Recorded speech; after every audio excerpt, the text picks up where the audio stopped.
Hello everybody, my name is Juan Pablo Delgado and this is my presentation on sexual education in schools. Let's begin. Hello everybody, my name is Juan Pablo Delgado and this is my presentation on the sexual education in schools.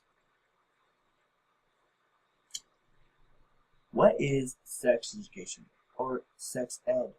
Advocate.org shows us that sex education is the process of acquired information informing attitudes, beliefs about sex, sexual identity, relationships, and intimacies.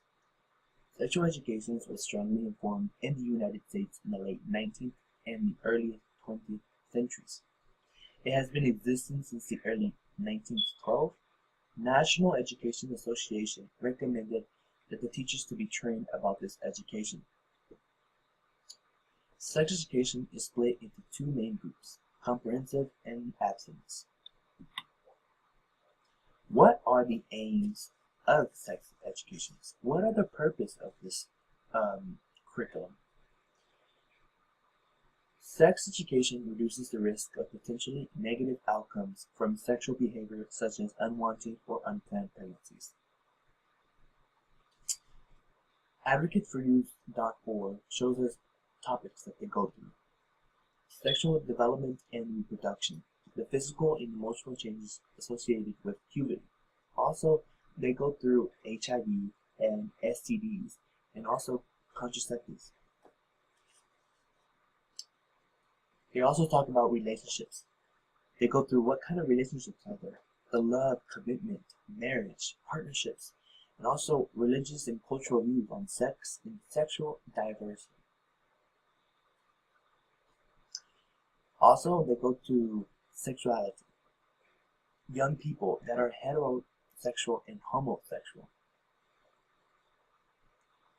Also, sex education aims accurate information, risk of associating with sexually activity, and about contraceptives.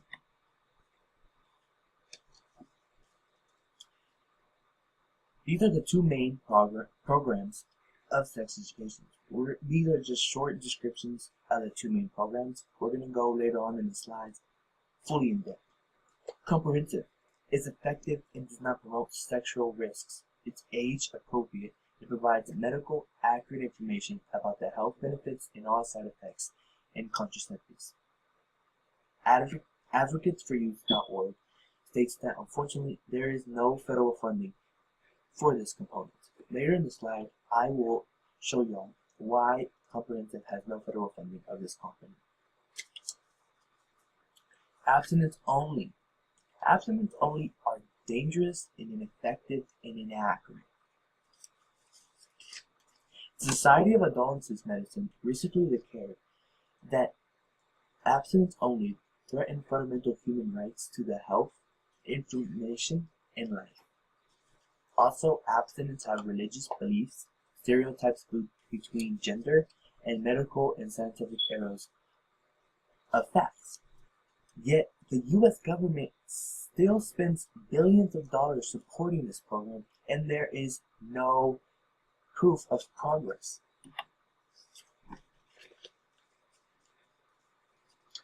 Comprehensive programs.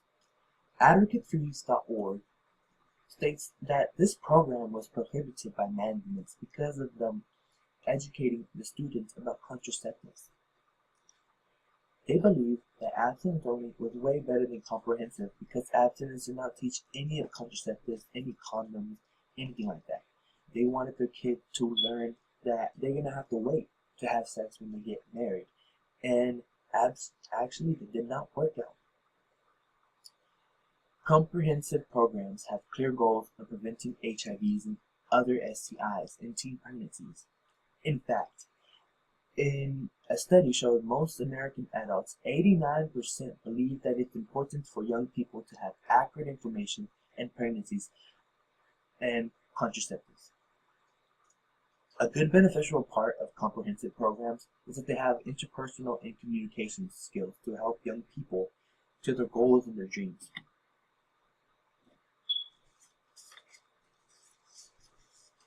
Abstinence only until marriage. Behind the main motive of this program is fear. Abstinence exaggerate the failure rates on contraceptives and condoms. They will show nothing but bad things about contraceptives and condoms. They will not show nothing about the good stuff, nothing. They will say that sex is bad until you get married.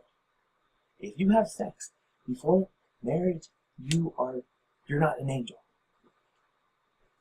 In the image below, it shows this teacher talking to their students, and this is the kind of like a role of abstinence. Ignorance is the best policy. Knowledge is bad. Never be prepared. Without it, this will be honesty is the best policy. Knowledge is power, and always be prepared. But since this is abstinence, this is kind of like a role of this is what abstinence do. Abstinence only, education, or can I say anti-sex propaganda. They use fear tactics. In the image below, it shows a teacher teaching their abstinence class, and this is an example that they might use. Don't have sex because you will get pregnant and you will die. Also, they will scare the girls, saying that if you have sex, God will never love you and that you are just a bunch of whores.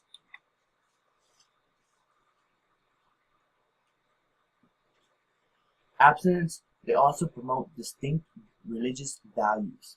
AdvocatesForYouth.org says that abstinence teaches sexual intercourse before marriage is the only acceptable behavior. 27 states have abstinence-based education programs. Also, benefits of this is that they have virginity pledges or abstinence pledge, or a promise that young people make to remain abstinent until marriage and will have a purity ring to symbolize it.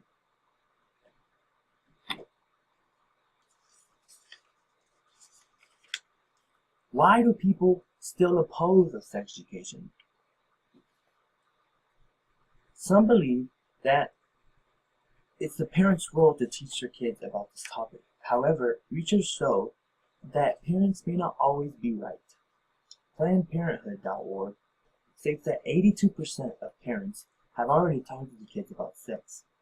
But whenever it gets to tougher, complicated topics about certain things, they may not always give the right amount of enough information, which will leave the kids to be unsupported information and would just not be good for the kid. Also, we gotta think about people, like why sex education was invented, because parents may not always be comfortable talking to the kids. 43% of parents feel comfortable about talking to the kids, while 57% of parents feel somewhat or not at all comfortable talking to the kids about this sex education. At gutmuncher.org states that people believe that sex education encourages sexual activities, which is false. Research from the Guttmancher Institute proves that once kids get information that they need, it delays the sex and lower rates of pregnancies and STIs. Sex education starts too early. Actually, sex education should start early, before young people reach puberty and before they have developed established patterns of behavior. Guttmancher.org had a quote states that providing basic information provides the foundation in which more complex knowledge is built upon over time. Sex education should start early because they are early birds. There are kids that go to puberty earlier than some of these kids, and they will be confused and they will want to know what is going on their body, and they will feel very outcasted if sex education was not invented. My last slide, it shows now it's up to you. You have to make a change. On Guttmuncher.org has some facts on the United States. The United States continues to have one of the highest teen pregnancy rates in the world, of approximately 750,000 teen pregnancies that occur each year. 82% are unintended, 59% in birth, and more than 1/4 in an abortion. Many sexually experienced teens, 46 of males and 33 of females, do not receive formal instructions about contraceptives before they have their first time of having sex. 26 states require abstinence to be stressed. So, in conclusion, students being taught sexual education is a debatable topic. The fact still remains that more and more students are having teen pregnancies during high schools without the proper educations that they need. Therefore, more schools that teach comprehensive educations will be beneficial to the United States and also to its teens. Let's make a change. Let us have federal funding for comprehensive sex education programs that will help and benefit and lower the rates, and lower unintended pregnancies and infected people. Let's help and let's change the world. Thank y'all. And thank you for watching my presentation. I am Juan Pablo Delgado, and hopefully y'all enjoy. Thank you.